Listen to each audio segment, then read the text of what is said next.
ನೋಡಿ ನಾನು ಸರಿಗಮಪ ವೇದಿಕೆಯಲ್ಲಿ ಸೆಲೆಕ್ಟ್ ಆದೆ. ನಾನು ಕೂಡ ಒಂದು ಶೋದಲ್ಲಿ ಬರ್ತೀನಿ. ದಯವಿಟ್ಟು ನೀವೆಲ್ಲರೂ ನೋಡಿ.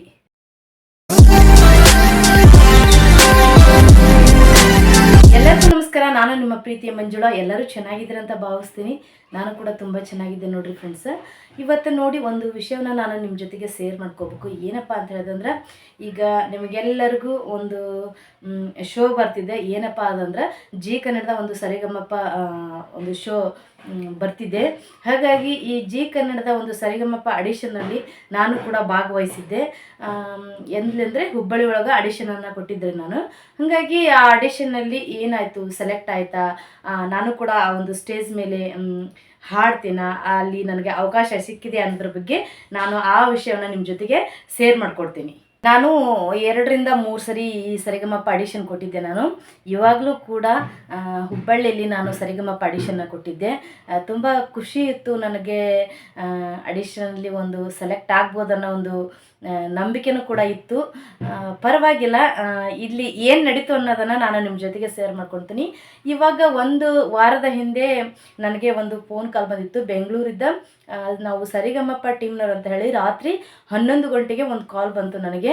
ನೀವು ಸರಿಗಮಪಕ್ಕೆ ಸೆಲೆಕ್ಟ್ ಆಗಿದ್ದೀರಾ, ನೀವು ಒಂದು ಸರಿ ಬಂದು ಬೆಂಗಳೂರಲ್ಲಿ ಆಡಿಷನ್ ಕೊಡಬೇಕು ಅಂತ ಹೇಳಿದ್ರೆ ನಿಜವಾಗ್ಲೂ ನನಗೆ ಅದು ಎಷ್ಟು ಖುಷಿ ಆಯಿತು ಅಂದರೆ ಅದು ಹೇಳಲಾರ್ದಷ್ಟು ಖುಷಿ ಆಯಿತು. ಆ ಟೈಮ್ನಲ್ಲೇ ನಾನು ಅವರು ಕಾಲ್ ಇಟ್ಟಿದ ಮ್ಯಾಕ ಆ ಟೈಮ್ನಲ್ಲಿ ನಾನೇನು ಮಾಡಿಬಿಡ್ದೆ, ನನಗೆ ಬೇಕಾದವ್ರಿಗೆ ಒಂದು 4ರಿಂದ 5 ಜನಕ್ಕೆ ಕಾಲ್ ಮಾಡಿ ಹೇಳಿದೆ, ನನಗೆ ಈ ಥರ ಫೋನ್ ಬಂದಿತ್ತು, ನನಗೆ ಸರಿಗಮಪ ಒಂದು ವೇದಿಕೆ ಸಿಕ್ಕಿದೆ, ನಾನು ಸೆಲೆಕ್ಟ್ ಆಗಿದ್ದೀನಿ ಅಂತ ಹೇಳಿ. ಅಷ್ಟೊತ್ತಲ್ಲೇ ನಾನು ಒಂದು 4-5 ಜನದ ಜೊತೆಗೆ ಆ ಒಂದು ವಿಷಯವನ್ನು ಶೇರ್ ಮಾಡಿಕೊಂಡೆ. ತುಂಬ ಖುಷಿ ಆಯಿತು. ಬೆಳಗ್ಗೆ ಕಾಲ್ ಮಾಡ್ತೇವೆ, ನಿಮ್ಗೆ ಒಂದಿನ ಡೇಟ್ ಕೊಡ್ತೇವೆ ಅಂತ ಹೇಳಿದರು. ಆಯಿತು ಅಂತ ಹೇಳಿ ಅವತ್ತು ನೈಟ್ ಫುಲ್ ಖುಷಿಯಿಂದನೇ ನಿದ್ದೆ ಮಾಡಿದೆ. ಬೆಳಗ್ಗೆ ಆಯಿತು, ಮತ್ತೆ ಫೋನ್ ಬಂತು, ಅದೇ ನಂಬರಿಂದ ನಮಗೆ ಫೋನ್ ಬಂತು. ಫೋನ್ ಬಂದ್ಮ್ಯಾಕ ಅವ್ರು ಏನು ಹೇಳಿದ್ರಪ್ಪ ಅಂತಂದ್ರೆ, ನಿಜವಾಗ್ಲೂ ಈ ಥರ ಜನರು ಇದ್ದಾರಂತ ಹೇಳಿ ಬೇಜಾರಾಗುತ್ತೆ. ಏನು ಹೇಳಿದೆ ಅಂತಂದ್ರೆ, ನಾನು ಹಾಡ್ತಕ್ಕಂಥ ವೀಡಿಯೋಗಳನ್ನು ಇನ್ಸ್ಟಾಗ್ರಾಮು, ಫೇಸ್ಬುಕ್ಕು, ಯೂಟ್ಯೂಬಲ್ಲಿ ಕೂಡ ಹಾಕ್ತಾಯಿದ್ದೀನಿ. ಹಾಗಾಗಿ ತುಂಬ ವೈರಲ್ಗಳಾಗಿದ್ದಾವೆ ನನ್ನ ಹಾಡು. ಅವ್ರು ಏನು ಮಾಡಿದ್ದಾರೆ, ಅದರಲ್ಲಿ ನಾನು ಏನು ಮಾಡಿದ್ದೇನೆ, ಮಂಜುಳಾ ಕೊಪ್ಪತ್ ಸಿಂಗರ್ ಅಂತ ಹೇಳಿ ಇನ್ಸ್ಟಾಗ್ರಾಮಲ್ಲಿ ನನ್ನ ಐಡಿಯನ್ನು ಕ್ರಿಯೇಟ್ ಮಾಡಿದ್ದೇನೆ. ಅಲ್ಲಿ ಕೂಡ ಫಾಲೋವರ್ಸ್ ಕೂಡ ಚೆನ್ನಾಗಿದ್ದಾರೆ. ಒಂದು 13,000 ಜನ ಫಾಲೋವರ್ಸ್ ಇದ್ದಾರೆ. ಹಾಡುಗಳು ಕೂಡ ತುಂಬ ವೈರಲ್ ಆಗಿದ್ದಾವೆ. ನಾನು ಲಕ್ಷಗಟ್ಟಲೆ ವ್ಯೂಸನ್ನು ಪಡೆದವೆ. ಹಾಗಾಗಿ ಅವ್ರು ಏನು ಮಾಡಿದ್ದಾರೆ, ಸರ್ಚ್ ಮಾಡಿದ್ದಾರೆ, ಸಿಂಗರ್ಸ್ ಯಾರ್ಯಾರು ಇದ್ದಾರೆ ಅನ್ನೋದನ್ನು ಸರ್ಚ್ ಮಾಡಿ ಅದರಲ್ಲಿ ನಮ್ಮ ಯಜಮಾನ್ರ ನಂಬರನ್ನು ಇಟ್ಟಿದ್ದೆ ನಾನು. ಸರ್ಚ್ ಮಾಡಿಬಿಟ್ಟು ಇವರು ಸಿಂಗರು. ಆ ನಂತರ ನಾನು ಏನು ಸರಿಗಮಪ ವೇದಿಕೆಯಲ್ಲಿ ಹಾಡಿದ್ನಲ್ಲ ಆ ಒಂದು ಫೋಟೋಸನ್ನು ನಾನು ಅಲ್ಲಿ ಶೇರ್ ಮಾಡ್ಕೊಂಡಿದ್ದೆ. ಅದನ್ನು ನೋಡಿದ್ದಾರೆ ಅವರು. ನೋಡಿ ಆ ನಂಬರನ್ನು ತಗೊಂಡ್ಬಿಟ್ಟು ನಮಗೆ ಕಾಲ್ ಮಾಡಿದರು. ರಾತ್ರಿ 11 ಗಂಟೆ ಸುಮಾರು ಕಾಲ್ ಮಾಡಿದರು. ಅದೇ ಹೇಳಿದ್ನಲ್ಲ ಈ ಥರ ಸೆಲೆಕ್ಟ್ ಆಗಿದೆ ಅಂತ ಹೇಳಿ. ಬೆಳಗ್ಗೆ ಕೇಳಿದ್ರೆ ಏನು ಹೇಳ್ತಾರೆ ಅಂದರೆ, ನಿಮಗೆ ಅಲ್ಲಿ ಉಳ್ಕೊಳೋಕ್ಕೆ ಊಟದ ವ್ಯವಸ್ಥೆ ಮತ್ತು ಅಲ್ಲಿ ಉಳ್ಕೊಳೋ ವ್ಯವಸ್ಥೆಗೋಸ್ಕರ ನಿಮಗೆ 10,000 ರೂಪಾಯಿ ಅಮೌಂಟು ಖರ್ಚು ಬರುತ್ತೆ. ನೀವು ಹಾಗಾಗಿ ಆ ಒಂದು ದುಡ್ಡನ್ನು ಪೇ ಮಾಡ್ಬೇಕಂತ ಹೇಳಿದರು. ಆವಾಗ ನಾವು ವಿಚಾರ ಮಾಡಿದ್ವಿ, ಈ ಥರ ಯಾಕಂದರೆ ಸೆಲೆಕ್ಟ್ ಆದರೂ ಆಲ್ರೆಡಿ ನಾವು ಅವ್ರ ಜೊತೆಗೆ ಕಾರ್ಯಕ್ರಮ ಮಾಡಿದ್ದೇವೆ. ಸರಿಗಮಪ ಒಂದು ವೇದಿಕೆಯನ್ನು ಹತ್ತಿ ಬಂದವರ ಜೊತೆಗೆ ನಾವು ಕಾರ್ಯಕ್ರಮಗಳನ್ನು ಮಾಡಿದ್ದೇವೆ. ಆದರೆ ಯಾವುದೇ ರೀತಿಯಾದ ಈ ಒಂದು ವೇದಿಕೆಯಲ್ಲಿ ಯಾವುದೇ ರೀತಿಯಾದ ದುಡ್ಡನ್ನು ಕೂಡ ಇಸ್ಕೊಳೋದಿಲ್ಲ. ಮತ್ತೇ ಅವ್ರು ಏನಾದರೂ ಕಾಲ್ ಮಾಡಬೇಕಾದ್ರೆ ಬೆಳಗ್ಗೆ 10ರಿಂದ 5 ಗಂಟೆ ಒಳಗೆ ಕಾಲ್ ಬರುತ್ತೆ. ಆ ಒಂದು ರೂಲ್ಸ್ ಏನಪ್ಪ ಅಂತ ಹೇಳಿದ್ರೆ, ಜಿ ಕನ್ನಡದ ಒಂದು ರೂಲ್ಸು, ಬೆಳಗ್ಗೆ 10ರಿಂದ 5 ಗಂಟೆ ಒಳಗೆ ಕಾಲ್ ಮಾಡ್ತಾರೆ ಅವರು. ಈ ಥರ ಸೆಲೆಕ್ಟ್ ಆದ್ರಿಗೆ ಒಂದು ಸರಿ ಕಾಲ್ ಮಾಡ್ತಾರೆ. ಆದರೆ ಇವರು ಪದೇ ಕಾಲ್ ಮಾಡಕ್ಕೆ ಹೊತ್ಕೊಂಡ್ರು ನಮಗೆ. ಆಮೇಲೆ ವಾಯ್ಸ್ ಮೆಸೇಜ್ ಹಾಕಕ್ಕೆ ಹೊತ್ಕೊಂಡ್ರು. ನಮ್ಮೆಲ್ಲ ವಿಳಾಸನ ಮಾತೆ ತೊಗೊಂಡ್ರು, ಎಷ್ಟು ನಂಬರ್ ನಿಮ್ಮದು, ನಿಮ್ಮ ವಿಳಾಸ ಯಾವ ಊರು ಏನು ಅಂತ ಎಲ್ಲ ತಿಳ್ಕೊಂಡ್ರು. ನಾವು ಮತ್ತು ಖುಷಿಗೋಸ್ಕರ ಹಾಕಿಬಿಟ್ಟಿದ್ವಿ ಅದನ್ನ.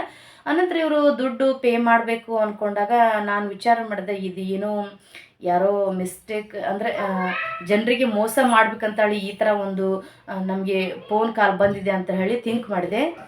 ನಾನು ಅವ್ರಿಗೆ ಹೇಳಿದ್ದೆ, ನೋಡಿ ಸರ್, ಯಾವೊಂದು ಜಿ ಕನ್ನಡದ ಸರಿಗಮಪ ವೇದಿಕೆಯಲ್ಲಿ ಸೆಲೆಕ್ಟ್ ಆದ್ರಿಗೆ ಯಾವುದೇ ರೀತಿಯ ದುಡ್ಡಿಲ್ಲ.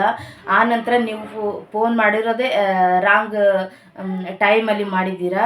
ಆದರೂ ಕೂಡ ಏನೋ ಮತ್ತು ಲೇಟ್ ಆಗಿದೆ ಅಂತ ಹೇಳಿ ನಾವು ಫೋನನ್ನು ರಿಸೀವ್ ಮಾಡಿದ್ವಿ. ಆದರೆ ಯಾವುದೇ ರೀತಿಯ ದುಡ್ಡು ಇಸ್ಕೊಳ್ಳೋಂಥ ಇದು ಇಲ್ಲ ಅಲ್ಲಿ. ನೀವು ಏನು ಹೊಸ ರೂಲ್ಸ್ ಹೇಳ್ತಿದ್ದೀರಲ್ಲ ಅಂತ ಕೇಳಿದೆ. ಇಲ್ಲ ಮೇಡಮ್, ನಿಮ್ಮ ವೈಟ್ ಕಾರ್ಡಲ್ಲಿ ನೀವು ಸೆಲೆಕ್ಟ್ ಆಗಿದ್ದೀರಾ, ಹಾಗಾಗಿ ಆ ಸೆಲೆಕ್ಟ್ ಆದವ್ರಿಗೆ ಬಿಟ್ಟು ಹೆಚ್ಚಿನ ರೂಲ್ಸಲ್ಲಿ ನೀವು ಸೆಲೆಕ್ಟ್ ಆಗಿರ್ತಾರಲ್ಲ ಅವ್ರಿಗೆ ದುಡ್ಡು ಪೇ ಮಾಡಲೇಬೇಕು, ನೀವೀಗ ಸಡನ್ಲಿ ಹಾಕಬೇಕು ಅಂತ ಹೇಳಿದರು. ನಾನು ಅದೇ ವಾಯ್ಸ್ ರೆಕಾರ್ಡನ್ನು ನನಗೆ ಗೊತ್ತಿರೋರಿಗೆ ಕೆಲವೊಂದಿಷ್ಟು ಜನಕ್ಕೆ ಹಾಕಿದೆ. ಅವರೆಲ್ಲ ಇಲ್ಲ ಇದು ಬೇಕು ಮೇಡಮ್, ಯಾವುದೇ ರೀತಿಯಾಗಿ ದುಡ್ಡನ್ನು ಕಳ್ಕೊಬೇಡ್ರಿ ನೀವು ಅಂತ ಹೇಳಿದರು. ಅಂತ ಹೇಳಿದಾಗ ನಾವು ಅವ್ರಿಗೆ ಹೇಳಿದ್ವಿ, ನೋಡಿ ಸರ್, ಜನ ಮೋಸ ಯಾವ ರೀತಿ ಮೋಸ ಮಾಡ್ತಾರಂತ ನಿಮ್ಮಂತ್ರ ಇರೋದ್ರಿಂದನೇ ಜನ ಮೋಸ ಹೋಗ್ತಿರೋದು. ಯಾಕ್ರಿ ಈ ಥರ ನಾನು ಚೆನ್ನಾಗೇ ಮಾತಾಡಿದೆ, ಅವ್ರಿಗೇನು ರಾಂಗ್ ಆಗಿ ಮಾತಾಡಲಿಲ್ಲ, ಚೆನ್ನಾಗಿ ಅವ್ರಿಗೆ ಉತ್ತರ ಕೊಟ್ಟೆ. ನೋಡಿ, ನೀವು ಇದೇ ಥರ ನನಗಾಗೋದು ಇನ್ನೊಬ್ರಿಗೆ ಯಾರಿಗಾರ ಆದೆ ಅಂದ್ರೆ ನೀವು ತುಂಬ ಇದರಿಂದ ಶಿಕ್ಷೆ ಅನುಭವಿಸ್ಬೇಕೈತೆ. ನಾವು ಇದ್ರ ಬಗ್ಗೆ ನಾವು ಕಂಪ್ಲೇಂಟ್ ಮಾಡ್ತೀವಿ, ಮೀಡಿಯಾದವ್ರಿಗೆ ಹೇಳ್ತೀವಿ, ನಿಮ್ಮ ನಂಬರನ್ನು ಕೊಡ್ತೀವಿ ಅಂತ ಹೇಳಿ ಅವ್ರಿಗೆ ನಾನು ಮತ್ತೆ ವಾಯ್ಸ್ ಮೆಸೇಜ್ ಹಾಕಿದ್ದೆ. ಆನಂತರ ನಮ್ಮ ಒಬ್ಬರು ಸರ್ ಇದ್ದರು, ಅವ್ರಿಗೂ ಕೂಡ ಕೊಟ್ಟೆ ಆ ನಂಬರನ್ನು. ಅವರು ಪ್ರೆಸ್ ರಿಪೋರ್ಟ್ರು, ಅವ್ರಿಗೆ ಕೊಟ್ಟೆ. ಅವ್ರಿಗೂ ಫೋನ್ ಮಾಡಿ ಕೇಳಿದಾಗ ಅವರೇಂದ್ರು, ಇಲ್ಲ ಸರ್, ನಂದು ತಪ್ಪಾಗಿದೆ, ಈ ಥರ ಫೋನ್ ಮಾಡಿದ್ದಕ್ಕೆ ದಯವಿಟ್ಟು ಕ್ಷಮಿಸಬೇಕು, ಯಾವುದೇ ರೀತಿಯ ನೀವು ಕಂಪ್ಲೇಂಟ್ ಮಾಡಬೇಡ್ರಿ ಅಂತ ಹೇಳಿದರು. ಅದಕ್ಕೆ ಹೇಳೋದು ಫ್ರೆಂಡ್ಸು, ಈ ಥರ ಏನಾದರೂ ನಿಮಗೆ ನಂದೇ ಇದೇ ಒಂದು ವಿಷಯ ಅಲ್ಲ, ಹಾಡಿನ ವಿಷಯ ಅಂತ ಎಲ್ಲ, ಬೇರೆ ಈಗ OTP ಜಾಸ್ತಿ ಎಲ್ಲದಕ್ಕೂ OTP ಬರ್ತಿದೆ, ಆ OTP ನಂಬರ್ ಹೇಳ್ರಿ ಅಂತ ಹೇಳ್ತಿರ್ತಾರೆ. ದಯವಿಟ್ಟು ಯಾರು OTP ನಂಬರನ್ನು ಯಾವುದೇ ರೀತಿಯಾಗಿ ಹೇಳ್ಕೊಬೇಡಿ. ಯಾಕಂದ್ರೆ ನಿಮ್ಮ ಅಕೌಂಟಲ್ಲಿರ್ತಕ್ಕಂಥ ದುಡ್ಡು ಕೂಡ ಎಲ್ಲವೂ ಅವರು ದೋಚ್ಕೊಳ್ತಾರೆ. ಹಾಗಾಗಿ ಈಗ ನಾನು ಇಷ್ಟು ಹೊರಗಡೆ ಎಲ್ಲ ಗೊತ್ತಿರತಕ್ಕಂಥ ಇದ್ರೂ ಕೂಡ ನನಗೆ ಇಷ್ಟು ಮೋಸ ಮಾಡಿದ್ರು. ಪಾಪ ಬೇರೆದರಾದರೆ ಬಿಡು 10,000 ಏನೋ ದೊಡ್ಡದಲ್ಲಿ, ಯಾಕಂದರೆ ಎಲ್ಲರಿಗೂ ಅವ್ರದ್ದೇ ಒಂದು ಆಸೆ ಇರ್ತೈತಿ, ಆ ಒಂದು ವೇದಿಕೆ ಮೇಲೆ ಹಾಡಬೇಕು ಅನ್ನೋ ಒಂದು ಆಸೆ ಇರ್ತೈತಿ. ಬಿಡು 10,000 ಏನು ದೊಡ್ಡದೆಲ್ಲ ಕೊಟ್ಟು ಹೋಗ್ಬೋದು ಅನ್ನೋರು ತುಂಬ ಜನ ಇರ್ತಾರೆ. ಹಾಗಾಗಿ ಸರಿಯಾಗಿ ಅವರ ಬಗ್ಗೆ ವಿಚಾರ ಮಾಡಿಕೊಂಡು ಇದು ಕರೆಕ್ಟ್ ಆದಂಥ ವಿಷಯ ಹೌದಾ ಅಲ್ವಾ ಅಂತನೋ ಬಗ್ಗೆ ನೀವು ವಿಚಾರ ಮಾಡ್ಕೊಂಬಿಟ್ಟು ಆನಂತರ ನೀವು ಮುಂದುವರಿರಿ.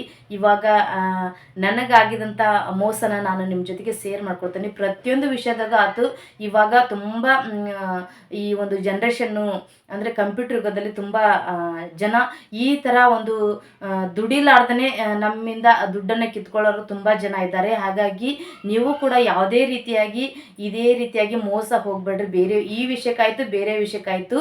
ಹಾಗಾಗಿ ಜಿ ಕನ್ನಡದ ಒಂದು ಯಾವುದೇ ಶೋ ಆಗಿರ್ಬೋದು, ಡ್ಯಾನ್ಸ್ ಕರ್ನಾಟಕ ಆಗಿರ್ಬೋದು, ಕಾಮಿಡಿ ಕಿಲಾಡಿ ಆಗಿರ್ಬೋದು, ಆಮೇಲೆ ಡ್ರಾಮಾ ಜೂನಿಯರ್ಸ್ ಆಗಿರ್ಬೋದು, ಸರಿಗಮಪ ಆಗಿರ್ಬೋದು, ಈ ಥರದ ಒಂದು ಶೋಗಳಲ್ಲಿ ಯಾವುದೇ ರೀತಿಯಾಗಿ ದುಡ್ಡನ್ನು ಇಸ್ಕೊಳ್ಳೋದಿಲ್ಲ. ಅವರವರ ಪ್ರತಿಭೆ ಮೇಲೆ ಅವರನ್ನು ಸೆಲೆಕ್ಟ್ ಮಾಡ್ತಾರೆ. ನನಗೂ ಕೂಡ ಈ ವರ್ಷ ಆಗದಿತ್ಲಿಕ್ಕೂ ಮುಂದೆ ವರ್ಷ ಆಗ್ತೇನೆ ಅನ್ನೋ ಒಂದು ನಂಬಿಕೆ ನನಗಿದೆ. ಯಾಕಂದರೆ ಪ್ರಯತ್ನ ಮಾಡಿದರೆ ಯಾವುದಕ್ಕೂ ಒಂದು ಪ್ರತಿಫಲ ಸಿಕ್ಕೇ ಸಿಗುತ್ತೆ. ಪರವಾಗಿಲ್ಲ, ನಾನು ಮತ್ತೆ ಮುಂದಿನ ಸೀಸನ್ನಲ್ಲೂ ಸೆಲೆಕ್ಟ್ ಆಗ್ಬೋದು. ಮತ್ತೆ ಪ್ರಯತ್ನ ಮಾಡಿದರೆ ಅದಕ್ಕೆ ಏನಾದರೂ ಒಂದು ಪರಿಹಾರ ಇದ್ದೇ ಇರ್ತದೆ. ದಯವಿಟ್ಟು ಈ ರೀತಿಯಾದ ಒಂದು ರಾಂಗ್ ಇನ್ಫಾರ್ಮೇಷನ್ ಬಂದರೆ ದಯವಿಟ್ಟು ಯಾರು ಕಿವಿಗೊಡ್ಬೇಡ್ರಿ. ಯಾಕಂದ್ರೆ ಅಲ್ಲಿ ಇರ್ತಕ್ಕಂಥ ಒಂದು ರೂಲ್ಸ್ಗಳು ನನಗೆ ಗೊತ್ತಿದೆ, ಯಾವ ರೀತಿಯಾಗಿ ರೂಲ್ಸ್ಗಳನ್ನು ಫಾಲೋ ಮಾಡ್ತಾರಂತ ಹೇಳಿ. ಈ ಥರ ಜನರು ನಮ್ಮ ಒಂದು ID-ಗಳನ್ನು ಓಪನ್ ಮಾಡಿಬಿಟ್ಟು ನಂಬರನ್ನು ತಗೊಂಡು ನಮಗೆ ಫೋನನ್ನು ಮಾಡ್ತಾರೆ, ನೀವು ದುಡ್ಡನ್ನು ಹಾಕಿ ಅಂತ ಹೇಳಿ. ಹಾಗಾಗಿ ನೀವು ಪ್ರತಿಯೊಂದು ವಿಷಯದಲ್ಲಿ ನೀವು ಕೂಡ ಎಚ್ಚರವಾಗಿರಿ ಅಂತ ಹೇಳಿ ತಮ್ಮಲ್ಲಿ ಕಳಕಳಿಯಿಂದ ಕೇಳ್ಕೊಳ್ತೀನಿ. ಈ ಒಂದು ಶೋಗಳು ಏನೇ ಇದ್ದರೂ ನಮ್ಮಲ್ಲಿರ್ತಕ್ಕಂಥ ಪ್ರತಿಭೆಯನ್ನು ಹೊರಹಾಕಲಿಕ್ಕೆ ಅದ್ಭುತವಾದಂಥ ಶೋಗಳು. ಹಾಗೆಯೇ ಕೂಡ ಪ್ರತಿಯೊಬ್ಬರೂ ಇಲ್ಲಿ ಒಂದು ನಮ್ಮಲ್ಲಿರ್ತಕ್ಕಂಥ ಪ್ರತಿಭೆನ ತೋರಿಸ್ಕೊಳ್ಳೋಕೆ ಒಂದು ಒಳ್ಳೆಯ ಅವಕಾಶನ ಜಿ ಕನ್ನಡ ಸರಿಗಮಪ ಕೊಟ್ಟಿದೆ. ಹಾಗಾಗಿ ಯಾವುದೇ ರೀತಿಯಾಗಿ ನಿಮ್ಮಲ್ಲಿ ನಿಮ್ಮ ಮಕ್ಕಳಾಗಿರ್ಬೋದು, ನಿಮಗಾಗಿರ್ಬೋದು, ಯಾವುದೇ ಯಾವುದೋ ಆತು ನಿಮಗೆ ಆಸಕ್ತಿ ಇದ್ದರೆ ದಯವಿಟ್ಟು ಅವರಿರ್ತಕ್ಕಂಥ ಪ್ರತಿಭೆನ ಬೆಳೆಸ್ರಿ ಅಂತ ಹೇಳಿ ತಮ್ಮಲ್ಲಿ ಕೇಳ್ಕೊಳ್ತೀನಿ. ಓಕೆ ಫ್ರೆಂಡ್ಸ್, ಈ ವಿಷಯವನ್ನು ನೀವು ಕೂಡ ಕೇಳ್ಕೊಂಡ್ರಲ್ಲ ಯಾವ ರೀತಿ ಇತ್ತು ಅಂತ ಹೇಳಿ. ನಿಮಗೆ ಈ ವಿಡಿಯೋ ಇಷ್ಟವಾದರೆ ದಯವಿಟ್ಟು ಶೇರ್ ಮಾಡಿರಿ, ಲೈಕ್ ಮಾಡಿರಿ, ಕಮೆಂಟ್ಸ್ ಮಾಡಿರಿ. ಹಾಗೆ ನನ್ನ ಚಾನಲ್ಗೆ ಯಾರು ಸಬ್ಸ್ಕ್ರೈಬ್ ಆಗಿಲ್ಲಲ್ರಿ, ದಯವಿಟ್ಟು ಸಬ್ಸ್ಕ್ರೈಬ್ ಆಗಿರಿ. ಈ ವಿಡಿಯೋನ ಕೊನೆಯವರೆಗೂ ನೋಡಿದ್ದಕ್ಕೆ ತಮಗೆ ಹೃದಯಪೂರ್ವಕವಾದ ಧನ್ಯವಾದಗಳು.